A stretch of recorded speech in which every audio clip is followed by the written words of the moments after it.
Okay, moving on then. B, discussion on garbage truck replacement options.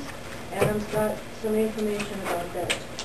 Sure. In your packet is a report on solid waste and recycling. Just to kind of go through the history here. Do you remember the first time you guys went through this? It was a couple of years back. We went through it a couple of years ago. What the report is an attempt to do is to give you the generic information you need to have an understanding of what our situation is and kind of give you an idea of what our options are. Tonight, really, all I'm looking for on this issue is for us to start to lay the groundwork with what action we want to take in the near future. Please, if you have any questions tonight, I'd be happy to answer them. Otherwise, my intent tonight was just to answer your questions and at the next council meeting to start to move forward on a more formal expectation of what our plans are.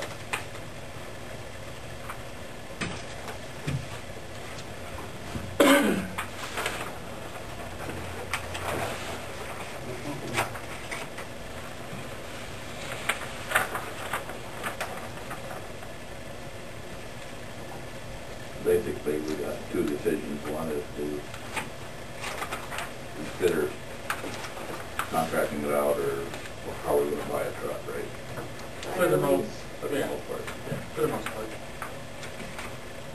Or lease a truck, whatever it is.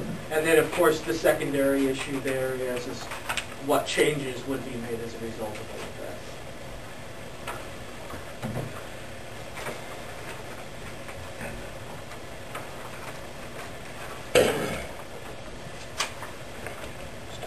$19,000 a year, how many years is that? I believe it was, looking at the CIP plan, I actually think it says in there, I think it's a 6-year or 7-year plan, somewhere in that area. But I think it's 7-year now that I think about it.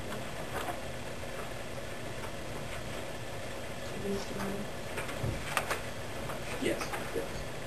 Of course, those are all estimates. I talked to these companies and kind of have a rough idea of what we're interested in and get some rough ideas from them on what I can expect for at least up until recently, up until the financial situation we're seeing across the country, they were pretty rigid on what they offered from the perspective of public leasing.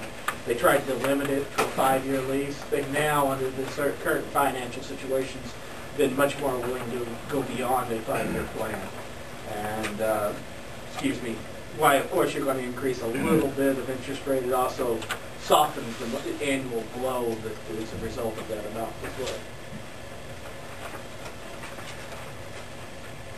Well, and in here you kind of give two options as far as leasing one outright or buying one outright. Correct. Is there a way we can do a combination of the two? Yes. In the discussions I had with Eddie Walker and their competitor, both of them were open to the way they said that they would work the lease arrangement there is that the lease arrangement would be what they call a reverse balloon.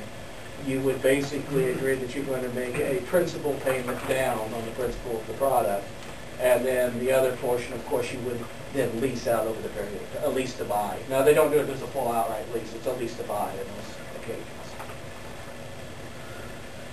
But you're actually buying it before you start. Right. They're just financing all of it. Correct. And one thing that I think we should be looking at too is that there is a manufacturer of garbage trucks in Scranton. Bob and I went down and toured Scranton, Iowa. We were really impressed with the production facility. I do know, and remember, they're not your out-use item. They build the Packards, not the trucks. At the time we went down there, the one thing that I'm a little curious in revisiting the Scranton is not the salesperson, you're the manufacturer, is that they were putting a lot of their trucks on Sterling frames. Well, Sterling is no longer selling new trucks. So I'm curious to hear how that has been modified since Bob and I took a trip down there. What was it, 2 years ago? I think Bob and I took a trip down there. And having them close enough, when it comes to repairs and so on, it might be easier, would it not be? But of course, you know, we have to balance everything else and just, you know, Correct. both options, of course. Okay, are we ready to move on to C?